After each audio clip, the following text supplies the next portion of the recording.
Good morning, students. In our last video, we have learned the types of noun on the basis of number. Now we will learn how the nouns are classified on the basis of gender. On the basis of gender, nouns are classified into four groups: masculine, feminine, common, and neuter. What do you mean by masculine gender? A noun that refers to a male is said to be of the masculine gender. For example, brother, uncle, king, horse, etc. Then, what do you mean by feminine gender? A noun that refers to a female is said to be of the feminine gender. For example, sister, aunt, queen, mayor, etc. Now, let's see what you mean by common gender. A noun that refers to either a male or a female is said to be of the common gender. For example, student, teacher, friend, child. Here, we can't say whether the student is a male or a female. Either teacher is teaching is a male or a female. When it is not mentioned, we will say that it is in common gender, or it is referring to common gender. Then the last one, neuter gender, a noun that refers to a thing without life, neither male nor female, is said to be of neuter gender, means the non-living things. For example, tree, computer, car, eye, body, sky, etc. Students, here some of the examples of masculine and feminine gender are given. Nephew, niece, husband, wife, boy, girl, cock, hen, dog, bitch, lion, lioness, horse, mare, peacock, peahen, actor, actress, prince, princess. Now, we will learn about the cases of noun. What do you mean by the cases of noun?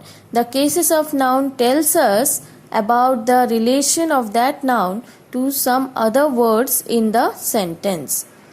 There are three main cases of noun: nominative or subjective case, objective or accusative case, possessive, also known as genitive case.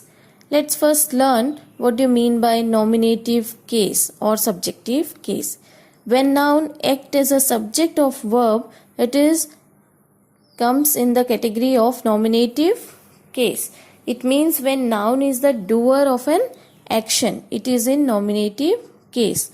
Or when noun is the answer to the question who or what to the verb, then the case of noun will be in nominative case. Let's see the examples. The first sentence, Ben was a dancer.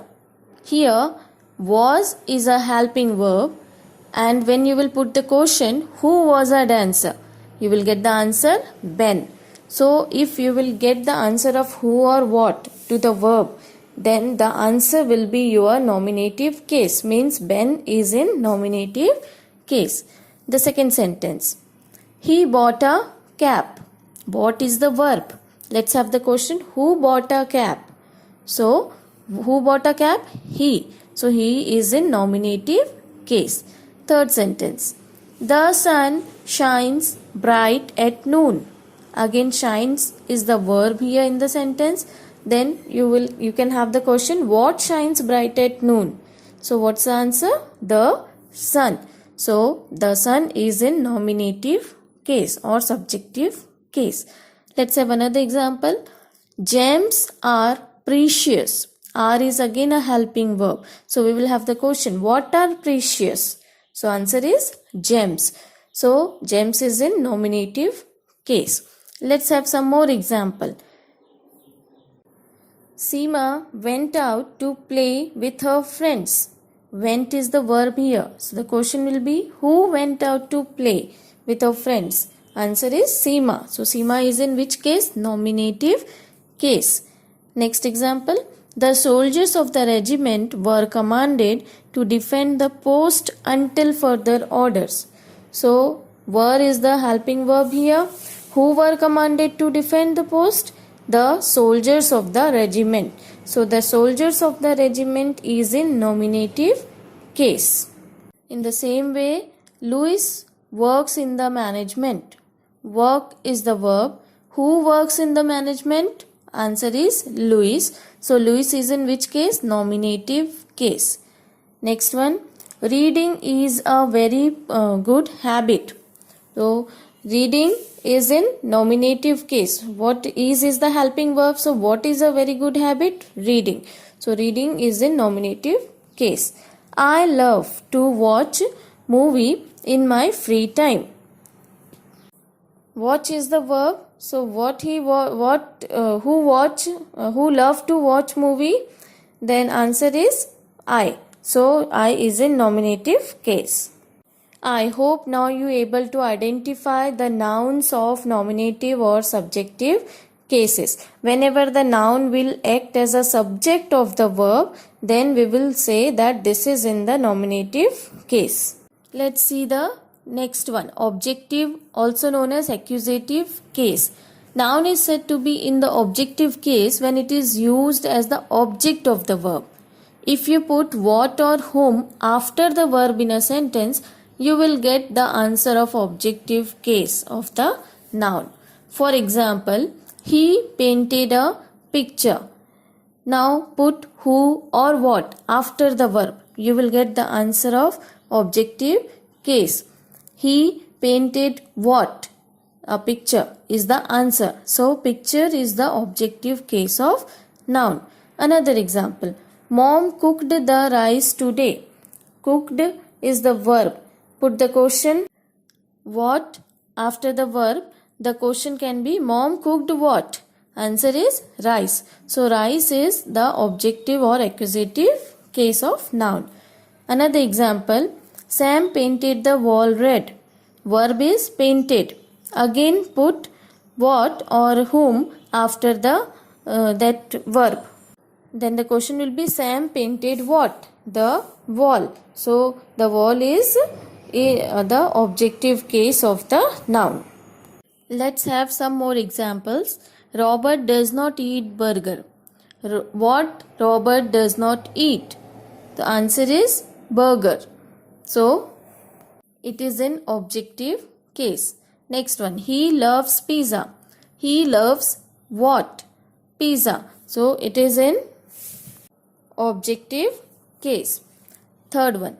Robert told me that. Telling is the verb. So after that we will write whom or what. So Robert told whom? Though me. That is it is in objective case. Next one. Alex follows Robert. So again follow is the verb. You will put after verb whom or what. So Alex follows whom? The answer is Robert. So Robert is in objective or accusative case. Let's have our third case, possessive or genitive case. A noun that show what it owns or possess is known as possessive case. We add an apostrophe s to a noun to show ownership. A possessive noun always comes before the noun that belongs to it. For example, this is Natasha's skirt. This is Tom's hat. This is Dan's photograph. This is Nikki's cat. In all these sentences, you will find that apostrophe s tells us about the ownership of noun. So the case is possessive case. See, the cat's dishes. In this sentence, it tells us that the possessive noun always comes before the noun that belongs to it. Here in the sentence, dishes is the noun that belongs to the cat. So it comes always before the noun that belongs. No? So that's why it is written cat, C-A-T apostrophe S. I hope students you all are clear with the cases of noun.